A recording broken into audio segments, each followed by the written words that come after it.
Welcome to China Concept Academy. Today we'll be looking at differentiation, and the aspect of differentiation we'll be looking at is general method.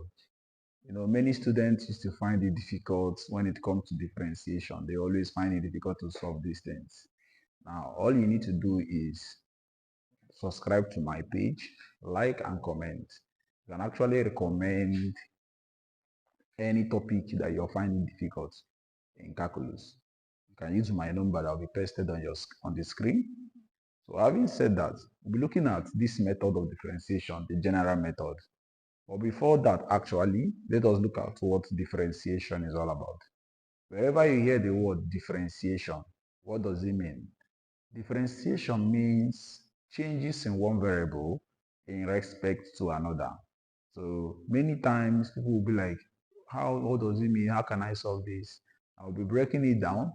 After solving the general method of differentiation, we'll now start looking at sodic ones and the various rules in differentiation.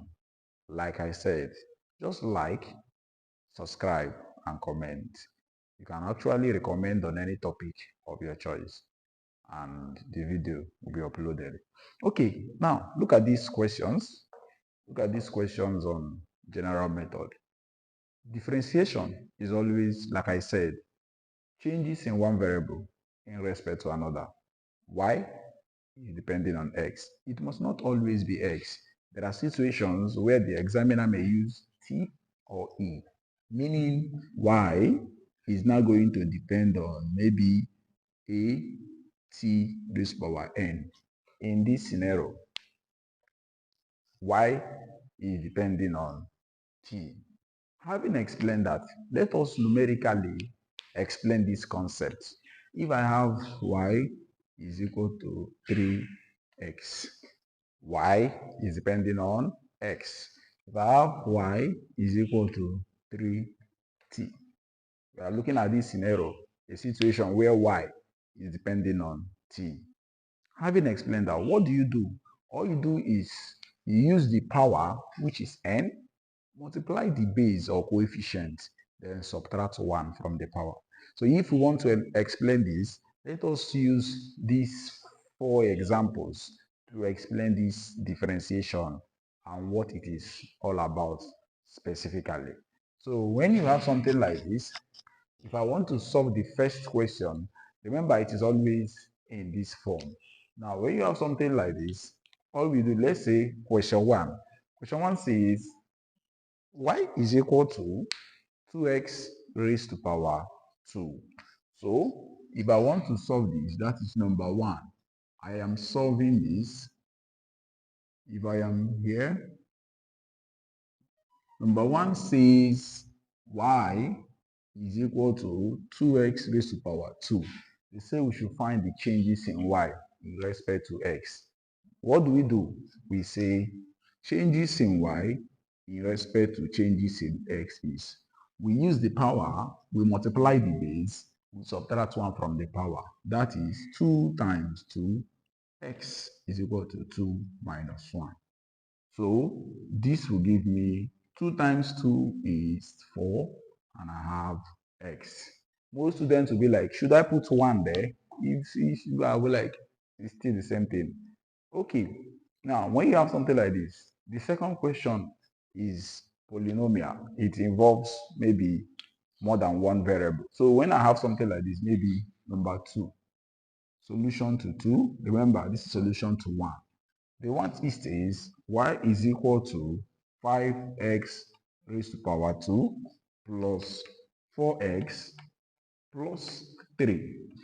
In differentiation, differentiating a constant is 0. And what is a constant? A constant is a number without a variable.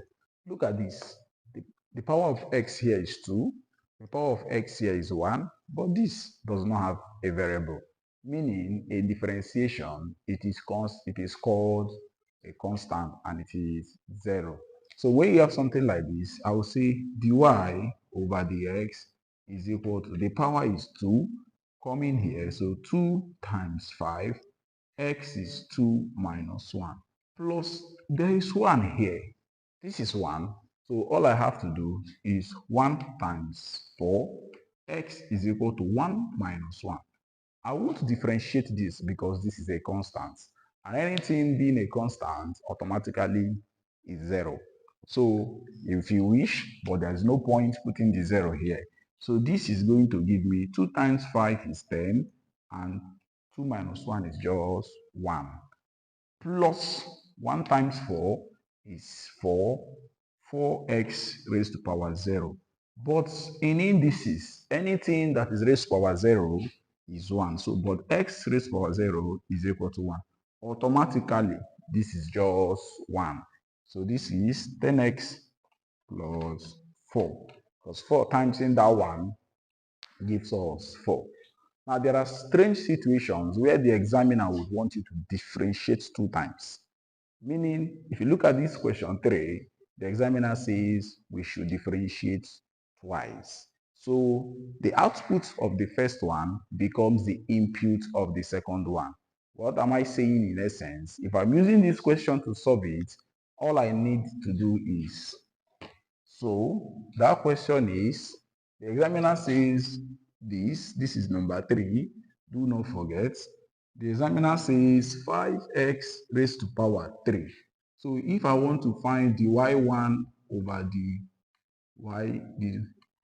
that's the first differentiation, the first one, all I need to do is 5 times 3 is 15. Remember, we are going to subtract 1 from that 15. So I will have 3 times 5. X is going to be 3 minus 1. So the y1 over the x, or the x1, is going to give me 15x raised to power 2, because 3 times 3 minus 1 is 2. Now, once you've gotten this, what do? The output becomes the input of the next one, meaning the y2. So this is going to give me 2. I will use this times 15. X is equal to 2 minus 1. 2 times 15 goes to be 30x. This is where you stop because you are differentiating twice. Having explained that, if we now look at a more complex one, the same way we did for the monomial, you're looking for a more complex one, what do? I would like to use this part of the board to verify or explain better this concept. Remember, all you need to do is you like, subscribe to the channel so that videos of such will you will always be notified. Okay, if I want to solve this last question, look at the last question. The examiner says that we should differentiate twice. So all it means is, remember the first thing, you differentiate once. The answer of the first one becomes the answer of the second one. Now, in this scenario, all I want to do is, the examiner says we should differentiate 10x raised to power 2 plus 4x, and we are looking at plus 7. In this scenario, what do we have upstairs here? We have 2 and we have 1, and 7 does not have a variable. In that case, we can say that 7 is a constant. And remember I said differentiating a constant is 0. So if I am solving this, I want to do for the first one. If I am doing for the first one, what it means is I will use 2 times 10, x is 2 minus 1, plus, remember, all of this we've been doing, making use of plus sign. It is not in our scenario that everything happens to be a, or maybe addition. Some situations, the examiner may put subtraction as, or we have negative numbers over there. Now, like I said, most time the examiner may likely always like covering my eyes, especially whenever it comes to mathematics. So most especially, the examiner may likely say that we should solve or differentiate twice, and it is not just one variable. What do? The same method you apply. All you need to do is the same procedure. You differentiate them one after the other. What am I saying in essence? Now, if I want to differentiate this particular one, I will treat here first, treat here second. I don't have anything to do with this guy because it is a constant. And remember, any constant is 0. So going back to the board, I will tell him that if I am doing for the first one, what this means is 2 goes here, 2 times 10, x is now going to be 2 minus 1. What is here? 1. So plus 1 times 4, x is equal to 1 minus 1.